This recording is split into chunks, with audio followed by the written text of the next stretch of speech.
Well, thanks for staying with us. First, this hour, the organized private sector of Nigeria has strongly rejected the proposed amendment to the Nigeria Social Insurance Trust Fund Act, describing the move by the Senate as a dangerous attempt to hijack and politicize the management of workers' social protection funds. The body, made up of the Manufacturers Association of Nigeria, the Nigeria Association of Chambers of Commerce, Industry, Mines and Agriculture, the Nigeria Employers Consultative Association, the Nigeria Association of Small and Medium Enterprises, and the Nigeria Association of Small-Scale Industrialists, warns that the amendment threatens transparency, accountability, and the very foundation of the fund's governance structure. In a letter to the Senate President, the body is urging the Senate to immediately halt the legislative process, which has already passed second reading, insisting that the proposed changes would undermine the NSITF's tripartite structure and violate international labor standards.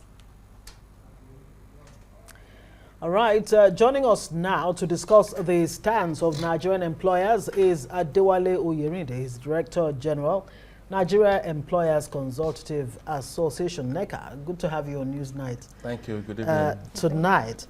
Okay, so, I mean, Senate has passed for second reading the bill to repeal the NSITF, and Employees Compensation Act. Why exactly is the OPS opposed to the move to amend the NSITF Act? What's wrong with the Act if it goes ahead? Well, thank you very much. And just to put the conversation in proper context. Yes, please. The organized private sector, beyond the five that you mentioned, MAN manufacturers, NACCIMA, NECA, NACCIMA, and NACCIMA. There are also over 30 employers sectoral groups, including Association of Food, Beverages, and Tobacco Employers, Chemical and Non-Metallic Employers Federation, Oil Producing Trade Sector, and 35 other sectoral groups, that have raised concern concerning the issue at stake. And our view really is not against the NSITF as it were, or the whole scheme, the employee compensation scheme. Because as far as the private sector is concerned, the current act is not operationally defective. Right. And the proposed amendment, as we have seen, quite unfortunate or quite surprising that up to the second reading was a surprise. We just got a hint that the bill has got into second reading, and we quickly scooped for where the content of the bill. And what we saw to the private sector is quite alarming, because while reforms of any system is acceptable, is desirable, right, the reforms should aim to strengthen that organization. The reforms should aim to ensure the safeguards are strengthened. It should make sure that the operational efficiency of that agency itself is enhanced, and it also give stakeholders, all stakeholders involved, give them some level of confidence that this will work and this will continue to work. But what we've seen doesn't inspire confidence. Which specific areas or reforms, are annoying to you? Maybe annoying might be a mild word. Yes, it is fearful, right, basically, because what we've seen tends to compromise the governance structure of the NSITF. Currently, as it is, we have the Employee Compensation Act, the ECA, and the NSITF Act. So the NSITF operates the ECA. So basically, there are not two agencies, only one agency operationalizing the ECA. And one of the safeguards, one of the critical safeguards, or two of the critical safeguards of the NSITF, because for all social insurance funds, whenever it comes with the word trust and insurance, you must have trustees to manage it, because of the level, the risk involved, and the level of resources that should be mobilized. And for the NSITF, for this context, we believe strongly that those that crafted the law in the first instance, I think the fifth or sixth Senate, and gave the NSITF what we call the management board, not a governing board, because the governing board is more or less ceremonial. A management board, they were very deliberate in giving it a management board. And the management board serves like the trustee to the funds. It approves the budget of the fund. It creates that balance in the context of ensuring integrity, ensuring transparency, and ensuring the fiduciary of the NSITF. But what we've seen, there's a proposal to turn the management board to a governing board. There's a proposal to remove the controls that the management board has on the fund itself, basically removing it and giving powers to the MD to do whatever he wants to do, which to us is quite scary. So governance for us is quite key. And the second issue is the role of the social partners. The whole concept of social insurance is premised on ILO conventions, ILO Convention 102, which specifies the minimum standard. And also ILO Convention 144, which also talk about tripartite representation. Those are key components within the context of labor and industrial relations ecosystem. And if you look at all the agencies under the Ministry of Labor, they draw their strength from ILO conventions. And tripartism is a focus within that context. Now there's also plan to reduce the representation of the social partners and populate the board, the supposed board with political appointees from local government, from state governors. And we feel it contradicts the whole principle of equal representation and also places the fund under enormous risk when you create a structure that doesn't strengthen the governance but seems to weaken the whole governance structure. So those are the key concerns of the organized private sector. We feel we should express such to His Excellency the Senate President, which we have done via a letter to his office to draw his attention to our concerns, and also to other critical stakeholders. The Speaker of the House also, we've sent a letter to them. All right. So I have two quick questions for you, because I remember the last time I had a conversation about the NSITF was sometime in July, when President Bola Tinubu appointed the managing director, and you raised issues about, it's not just about appointment, but the governance structure of the NSITF, and this is happening. So my first question to you would be, raising these issues and these concerns, do you believe that the Senate, which is the representative of the Nigerian people, is aware of these concerns, before attempting to work on or amend this act? Because they say, the Senate Committee on Labor and Employment says the reason for this amendment is to reform it to make it more efficient. But you have raised this concern, so I'm wondering, where's the disconnect? Who should we believe? If the Senate is saying it is for more efficiency and you are saying no, it is dangerous. My second question then will be to you. Have you heard back from the Senate President that you wrote to? Now, what determines efficiency? If not those that operationalizes the act.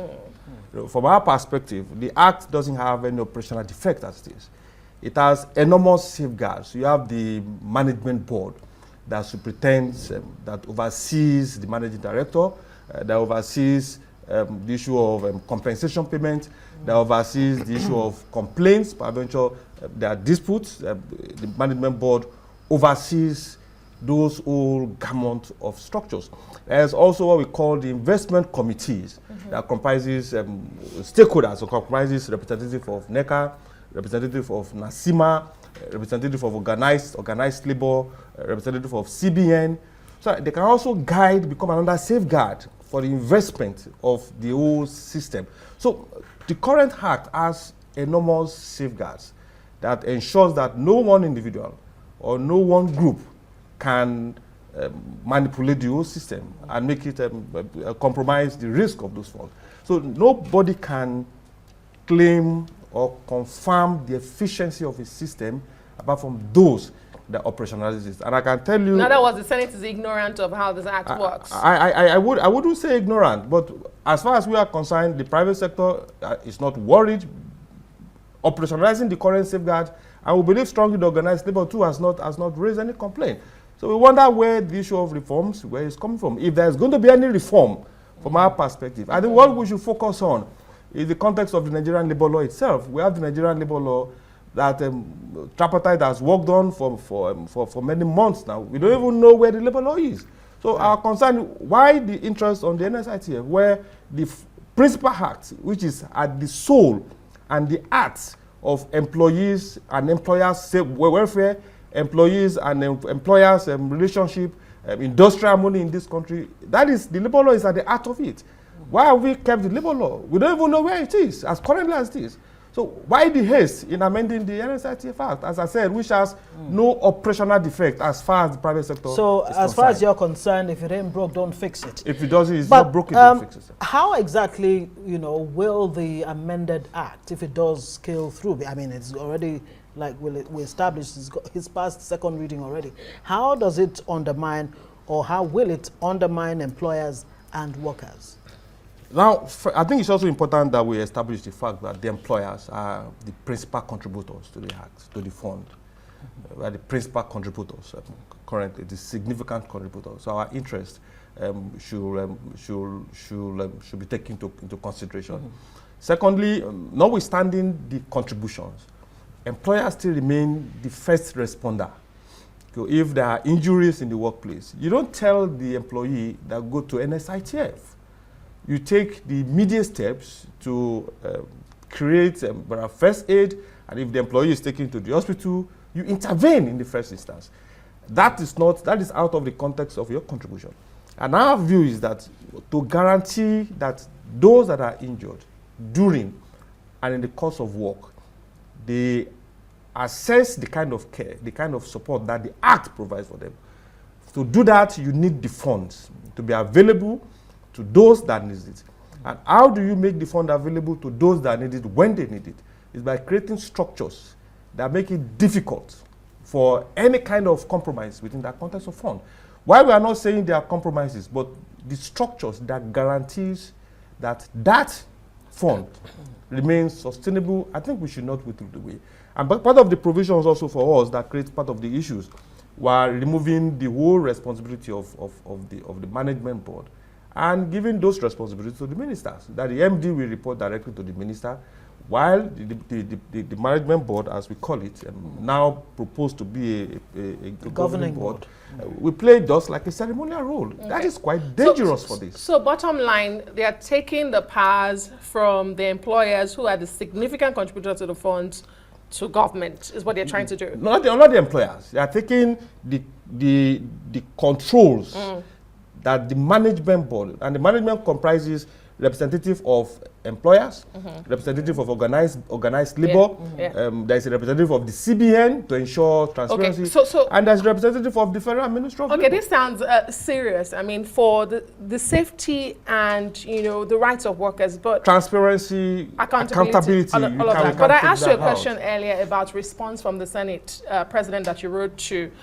But in answering that, my final question to you would be: should this go ahead and become amended a law, what next? What steps are you taking? First, we have written to His Excellency. We hope definitely he will have read the letter, or his aides will have drawn his attention to it.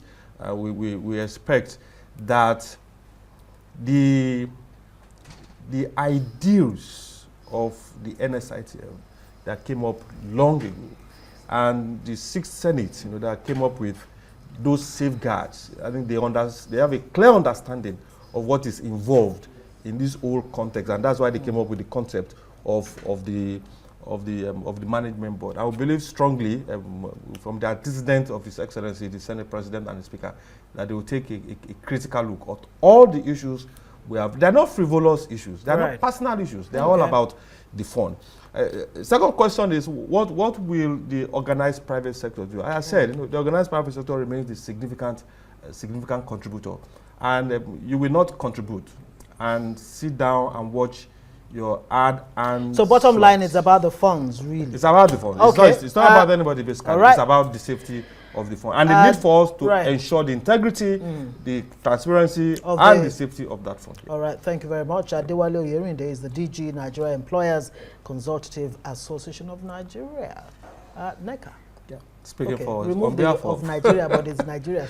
Absolutely. All right, thank you very much for joining us. Thank you for having us once again.